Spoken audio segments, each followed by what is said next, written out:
Meu nome é Lucimeire Gomes da Silva,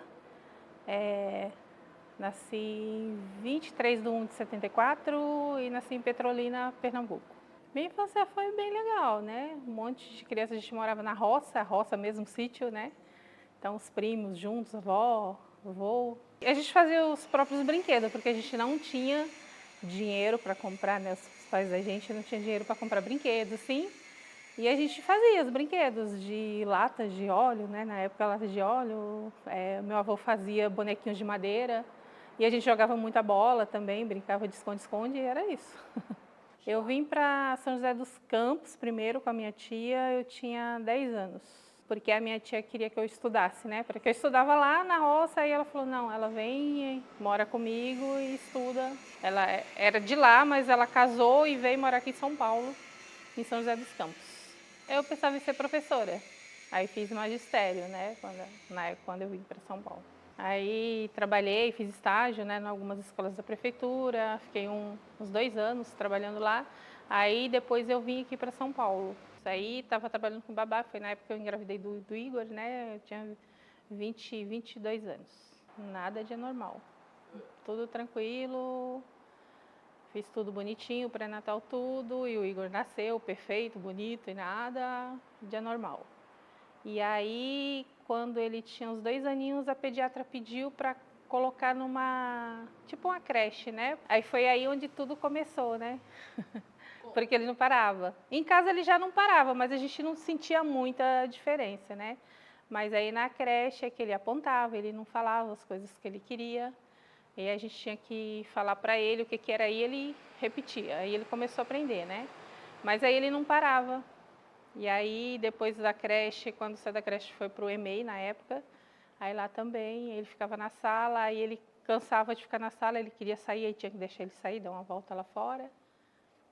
Aí ele voltava, aí a única coisa assim que aí eles pediram, né, para encaminhar, né, para fono, aí ele fez fono, tudo, para ver a fala, e para neuro, aí foi onde começou tudo. Só que até aí, até os 10 anos dele, não tinha diagnóstico. Então, aí, tanto que eles colocavam para conseguir os benefícios, tudo dele, colocava ele como esquizofrenia não especificada, que ninguém sabia. Porque até aí ele ia na psiquiatra, que ela colocou isso, no neuro, fez todos os exames, não deu nada, né? E nos eletros de cabeça, ressonância. Na ressonância que deu que ele não tinha uma calcificação, né? Num dos ventrículos lá. Aí afetava essa parte de fala e de comportamento. Mas aí até aí, nos psicólogos tudo, falava que ele era falta de limites. E eu sabia que não era, né? Porque você às vezes colocava de castigo, isso que eu sinto, que às vezes eu dava castigo, porque os outros falavam, né, que era falta de limite, falta de educação. Colocava ele de castigo, às vezes já deu uns tapinhas, né, mas às vezes normal assim, e eu me culpo por isso ainda, assim, na época. E agora, que eu penso, porque assim, eu sabia que não era, que tinha alguma coisa errada. E aí foi que a médica começou, aí encaminhou para os CAPs, aí foi tudo. Aí começou com medicação, tudo para ele dar dar uma melhorada, tudo, mas a medicação que eles davam, tipo, deixava ele com sono, né? Não melhorava.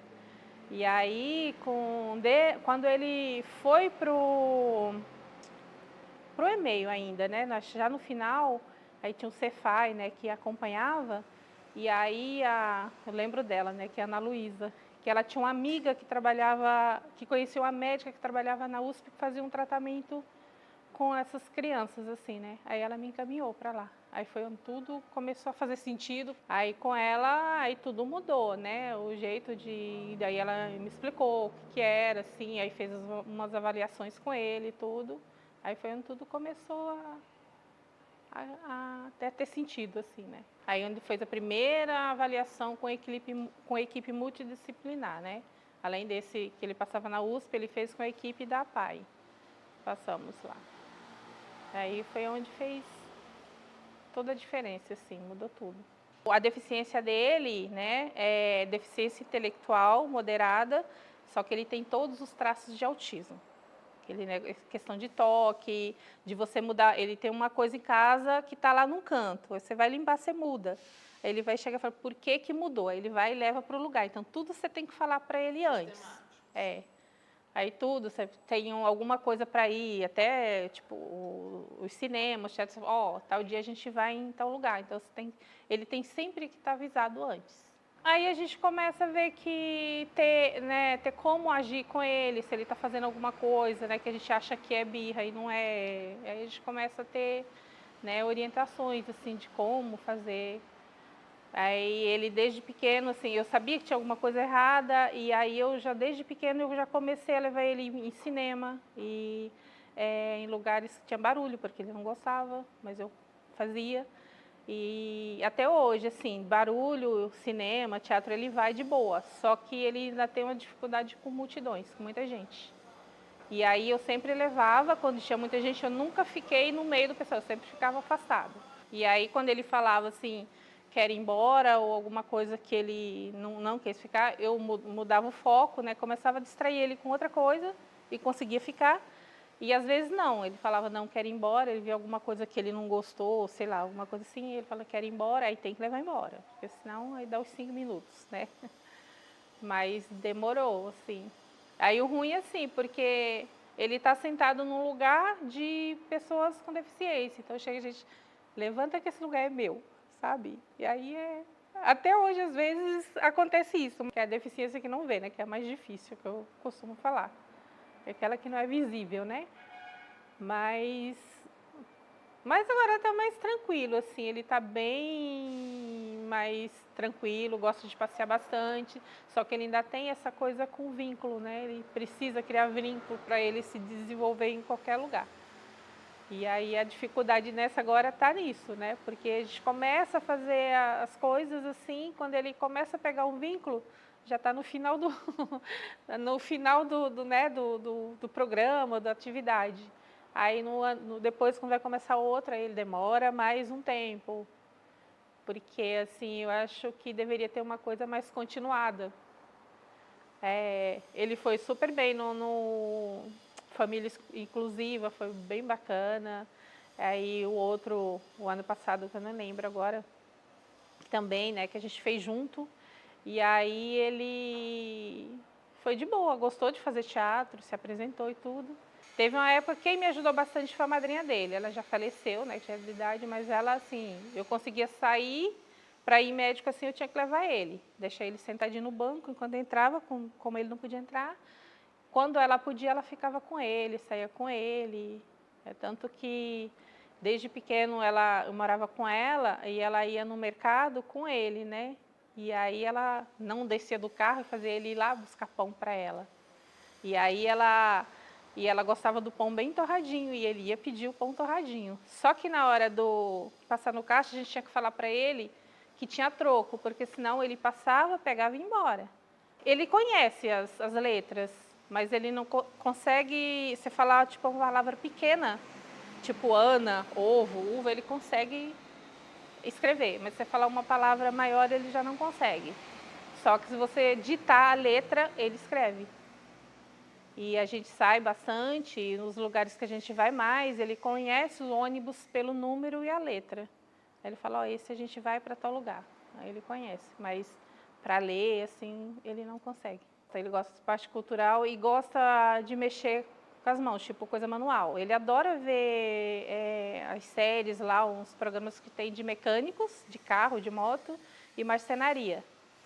Ele adora ver isso, conhece todas as ferramentas que eu nem sei, mas e a parte cultural que ele gosta muito, de teatro, cinema, essas coisas ele gosta bastante.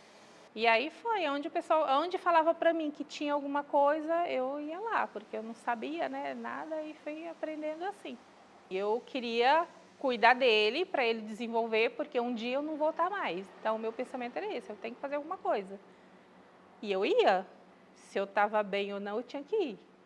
Então, assim, mas eu não, como fala, não me arrependo de nada. Eu acho que eu fiz tudo o que eu tinha que fazer. E tudo que vem para mim, assim, não, vai em tal lugar que é bom, tô eu lá. Assim. Mas eu nunca deixei de me cuidar também, né? Às vezes eu deixava Tinha alguma coisa à noite que eu precisava sair, eu deixava, ele dormia, que ele tomava medicamento, ele dormia, eu só sabia que ele só acordava no outro dia, tinha gente em casa para dar uma olhada, e eu saía, assim, né? Faz toda a diferença, né? Porque você não está vivendo só em função, eu não vivia só em função dele, eu vivia assim, eu tinha que fazer as coisas para ele, que aí quando ele teve os 10 anos, aí eu trabalhava, né, antes dele fazer até os 10 anos, com ele junto, né, levava para a escola, deixava, e aí deixava na escola, já ligavam para ir buscar porque ele tinha acontecido alguma coisa. Aí chegava lá, ele estava de boa. Aí a professora da 4ª série falou assim, mãe, quando ligarem para você para vir buscar, não vem não, venha no horário da saída. Aí eu comecei a fazer isso, aí eles foram parando de me ligar, qualquer coisinha, intercorrência que tinha, chamar para me buscar. Aí eu acabei de... Aí eu segui essa dica, não ia só na hora de saída mesmo. E ela, assim, é Norma, lembro dela até hoje, da 4ª série. Porque ele não conseguia acompanhar as outras crianças, ela levava o computador porque ele gostava. E ela levava o dela de casa. E ele não queria fazer atividades diferentes dos colegas. E ela fazia, mas uma coisa que ele pudesse fazer, né, na mesma linha do que os outros estavam fazendo. E aí ela dava a lição, né, para os outros, ele ficava sentadinho lá, depois ela sentava com ele e aí ia fazer as atividades. E aí fez toda a diferença, porque assim, quando ele foi para a 5ª série, que é vários professores, ele nunca mais subiu para a sala de aula. Ele só fazia educação física. Todo dia, de todas as salas ele fazia. Mas por quê? Porque a professora chamava ele para fazer e ele gostava de fazer. Os outros nem, né? Era só... mas todo dia ele estava lá, não subia para a sala. Aí quando ele estava na 8ª série, que agora é o 9º, né? Um professor de história se incomodou de ver ele só lá embaixo. Não só ele tinha mais 2, né? Eram 3, só que deficiências diferentes. Tinha um Down e um outro que teve um probleminha no parto e ainda nem sabia o que era, mas esse nem era, não falava, né? E ele se incomodou, né? Daí ele veio falar comigo. Aí a gente conversou, ela falou, não, vamos tentar levar ele para a sala. Aí na primeira vez eu fui com ele ficou comigo, mas sozinho ele não quis ficar. E aí o que ele fez? Ele pegou uma mesa, que tinha estagiária, né, que ficava para ajudar. Ele pegou uma mesa, pôs no corredor, de frente para a sala, aí ele dava a lição para os outros, aí ia lá fora, dava para ele, e aí ele ficava com a estagiária junto e fazia. Foi a única, da 5ª ao 9º ano, a única coisa que ele fez, foi isso. E antes dele, né, concluir, foi quando eu descobri o CIEJA, né, do café terapêutico lá. E aí eu falei na PAI, né, que ele fazia o SAI lá, né, com a equipe. Eu falei, não, eu quero ir lá. Aí foi quando foi a equipe, foi no CIEJA, né, para conhecer. E aí foram conversar com o Billy. Aí o Billy falou, não quero que vocês falem nada, eu quero conhecer ele. E aí foi assim que a gente foi e chegou até o CIEJA. Com o Olga, ele conheceu através do Billy, né, lá no CIEJA. Que foi a Márcia e você, né, Patrícia, que ele adora. Primeira Patrícia, primeiro abraço, fora o Billy, né? Ele foi com vocês lá, assim. E ele demorou também, né, para participar, né? E quando ele começa, aí como tem essa quebra, porque termina os projetos, aí vai começar outro do zero, aí a dificuldade que eu tenho com ele é nessa. E os profissionais, né? Sempre tem que ter um que ele tenha um vínculo. Eu não sei se é sonho, né? Mas o que eu quero é que ele consiga se virar sozinho. Por isso que eu saio com ele, mostro para ele, ensino as coisas para ele, amanhã eu não vou estar mais. Então ele conseguir se virar sozinho. Porque eu sei que ele com outras pessoas, não sei como é que vai ser, porque até a voz da pessoa desestabiliza ele, né? Tem que ter uma voz legal. Se a pessoa tem uma voz meio alterada, ele já não fica perto, ele já sai. Então, assim, a construção é essa, de cada dia fazer com que ele fique mais autônomo possível. Inclusão, para mim, é onde eles possam estar no espaço, mas né, fazer as atividades que está ali dentro. Por exemplo, tipo, não adianta você chamar ele para ir numa balada e deixar ele sentado. Não, tem que chamar ele para a balada e tirar ele para dançar. Isso para mim é inclusão, você inclui e insere. Agora, inclusão tem em todo lugar, agora inserir não tem. É raro você ver os lugares que inserem eles. E eu acho que tem que mudar tudo, né? Não só pessoas, políticas públicas também. Eles vão envelhecendo, a gente não acha nada para eles. E o meu, por exemplo, ele não quer ir em festinha de criança, ele não quer ir brinquedos de criança, não. E geralmente, até o ano passado, a gente estava indo numa festa, que era até a CUFA que faz, né, para pessoas para crianças especiais. Aí foram insistir para mim, vamos, né? Ele vai ganhar presente. Eu falei, não. Eu estou lutando para o meu filho ser adulto, ter autonomia. Como é que eu vou levar ele para uma festa do Dia das Crianças?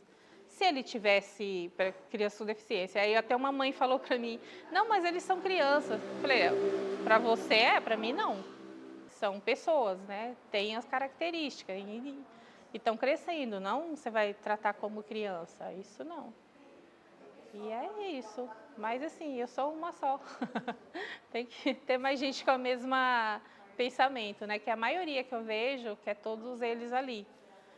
Até uma vez o Billy brincou comigo, né? Que aí ele falou, mãe, você deixa, a gente vai fazer um passeio, você deixa ele ir, eu vai? Que as outras não, tinha que ir junto. Eu falei, não, eu estou lutando aqui para ele sair sozinho, né? Que ele nunca saiu sozinho com ninguém. É difícil, né? Que às vezes você vê que é só você, mas eu tenho que, tipo, deixar ele pronto para amanhã, se eu não tiver, ele saber se virar. Então, uma coisa assim, que é um sonho, assim, eu acho que eu tenho, e um dia eu vou construir, que é... Mas não só visando a mim, né? Para outras mães que têm crianças com deficiência, que são sozinhas, criar um grupo para, tipo, quando elas precisarem ir num médico, ter alguém que vá ficar na casa dela com o filho dela. Ou quando ela, tipo, eu quero ir num churrasco, no aniversário, eu quero passear a noite. Tem um grupo falando, não, vai que eu fico. Uma rede de apoio. Uma rede de apoio. Porque assim, eu passei muito por isso. Quando eu precisava sair e deixava alguém, até familiar mesmo, com ele, antes de eu chegar lá, já estavam me ligando, que hora que você veio? Eu falei, mas eu nem saí, nem cheguei. Tá, então eu acho que a gente precisa dessa rede de apoio que não tem. Eu conheço mães que tem um que é cadeirante, que para ela ir por exemplo, no ginecologista, tem que levar a cadeira por dentro da sala, porque ela não tem quem deixar. É meio solitário assim. E aí é onde a gente começa a falar, não estou sozinha, quando você encontra outras mães. Mas mães assim, que às vezes têm o mesmo pensamento igual, que tem umas que não, né? Quer criar eles numa redoma, assim. Eu costumo deixar o passado para trás. Eu falo assim, o passado é passado, eu não estou mais lá. Então, tem muitas coisas assim que eu deixo. Às vezes eu lembro depois que isso aconteceu, mas eu falo, deveria ter falado isso. Mas não, porque para mim passado é passado. Eu não preciso carregar, entendeu? Quero coisas novas, né? Daqui para frente. Lógico, é bom você lembrar, mas tem muitas coisas que tá lá atrás, para que você vai mexer, né?